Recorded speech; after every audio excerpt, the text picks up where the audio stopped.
Assalamualaikum warahmatullahi wabarakatuh. Saya akan memberikan review singkat saya terkait pendekatan utama dalam counseling, yaitu pendekatan psikoanalisa, behavioristik, cognitive behavior therapy atau CBT, person centered dan gestalt.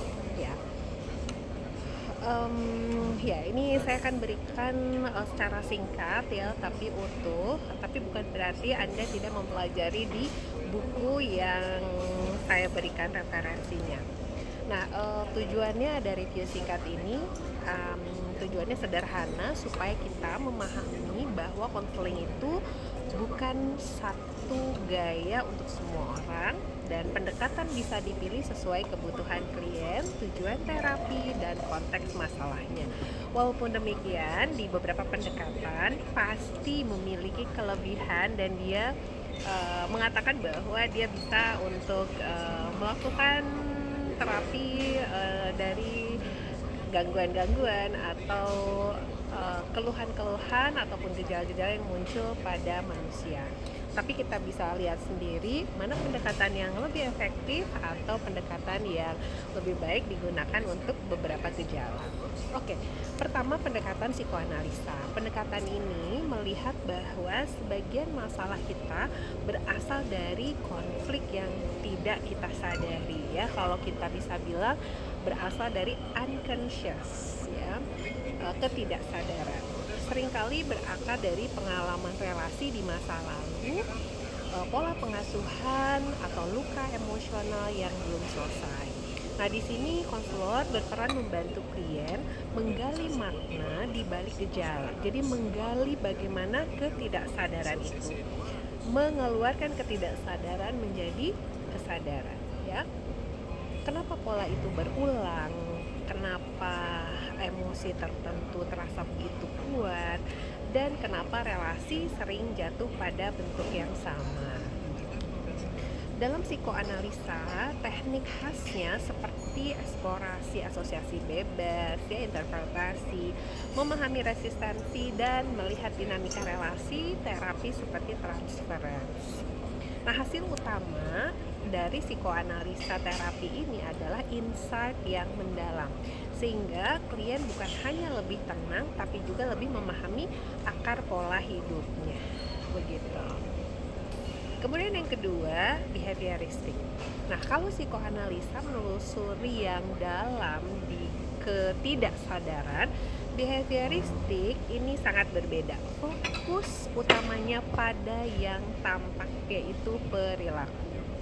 Prinsipnya adalah perilaku ini dipelajari. Jadi kalau kita ingat behavioristik, kita ingat teori belajar ya. Dan karena perilaku ini dipelajari, perilaku itu pun bisa diubah. Dengan bagaimana? Dengan belajar gitu ya. Kita bisa mengimitasi, kita bisa melihat perilaku itu seperti apa, kemudian diikuti. Dan kalau ada suatu dari penyimpangan perilaku, itu pun bisa diubah dengan cara belajar. Konselor berperan sebagai pelatih ya, membantu klien memetakan pemicu, kebiasaan, dan konsekuensi yang mempertahankan perilaku tersebut ya. Tekniknya bisa berupa reinforcement, token ekonomi, latihan keterampilan, dan yang sangat dikenal adalah exposure untuk kecemasan atau fobia gitu. Kelebihan dari behavioristik ini sangat terukur, terstruktur, dan cepat terlihat progresnya, terutama untuk masalah kebiasaan dan penghindaran. Oke, ketiga, CBT, Cognitive Behavior Therapy. CBT ini menggabungkan dua hal ya, cara kita berpikir dan cara kita berperilaku. Namanya juga cognitive behavior. Kognitif itu bagaimana kita berpikir, dan perilaku itu adalah behavior, bagaimana kita memberikan satu aksi atau perilaku tertentu. Karena seringkali yang membuat kita makin cemas atau sedih bukan hanya peristiwa, tapi interpretasi kita terhadap peristiwa tersebut. Nah, di CBT, konselor dan klien bekerja kolaboratif ya, seperti tim. Kita mengidentifikasi pikiran otomatis, menguji bukti, menantang distorsi kognitif, lalu melakukan eksperimen perilaku untuk membangun respon baru yang lebih sehat. Teknik khasnya adalah thought record, cognitive restructuring, behavior experiments ya, dan pada kondisi tertentu juga ada protokol seperti IAR. CBT sangat kuat untuk masalah seperti depresi, kecemasan, stres, dan banyak kondisi yang membutuhkan strategi coping yang konkret.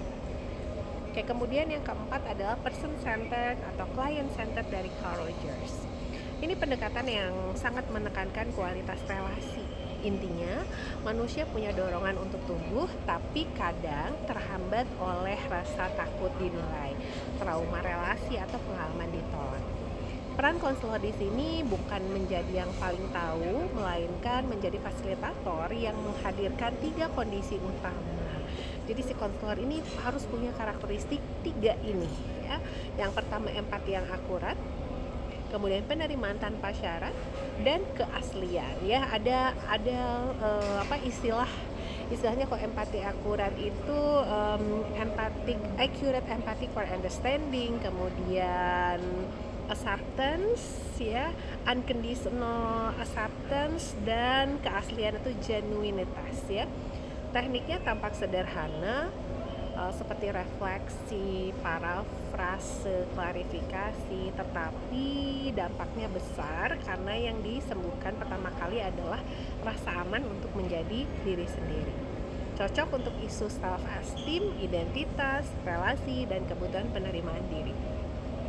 Kelima adalah Gestalt. Gestalt menekankan kesadaran di sini dan saat ini, here and now, atau here and present ya. Here and now ya. Banyak orang sebenarnya tahu masalahnya tapi tidak benar-benar merasakannya secara utuh. Emosi ditahan, tubuhnya tegang, kebutuhannya diabaikan gitu ya. Nah, Gestalt membantu klien untuk meningkatkan awareness apa yang terjadi pada tubuh, emosi, dan cara berhubungan saat ini. Tekniknya sering experiential ya, empty chair, dialog, 2 kursi, body awareness ya, eksperimen perilaku ya di sesi ini. Tujuannya adalah integrasi, menyelesaikan unfinished business, memperjelas kebutuhan, dan mengambil tanggung jawab atas pilihan respons. Oke, kalau dirangkum ya secara cepat nih ya, psikoanalisa fokus pada konflik tak sadar dan pola masa lalu. Nah, itu ingat ya, itu psikoanalisa, membantu kita paham akar masalah dan pola relasi yang berulang. Behavioristik fokus pada perilaku yang bisa diamati, mengubah kebiasaan dengan teknik seperti penguatan dan exposure untuk penghindaran. CBT menggabungkan pikiran dan perilaku, mengidentifikasi pikiran otomatis, menantang distorsi, lalu latihan strategi baru lewat eksperimen perilaku. Dan biasanya CBT ini ada irrational dan rational thinking ya. Jadi mengubah apa yang irrational ke rational.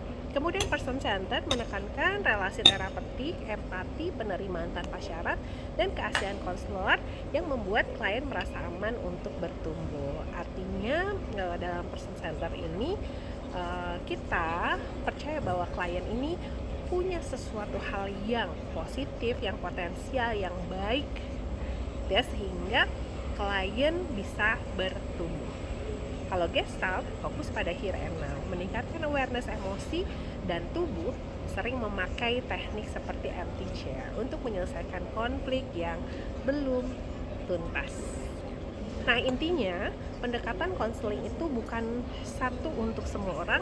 Yang terbaik adalah yang sesuai kebutuhan klien dan tujuannya. Ya, sering juga konseling dengan pendekatan integratif. Oke, sekian dari saya, semoga bermanfaat. Terima kasih.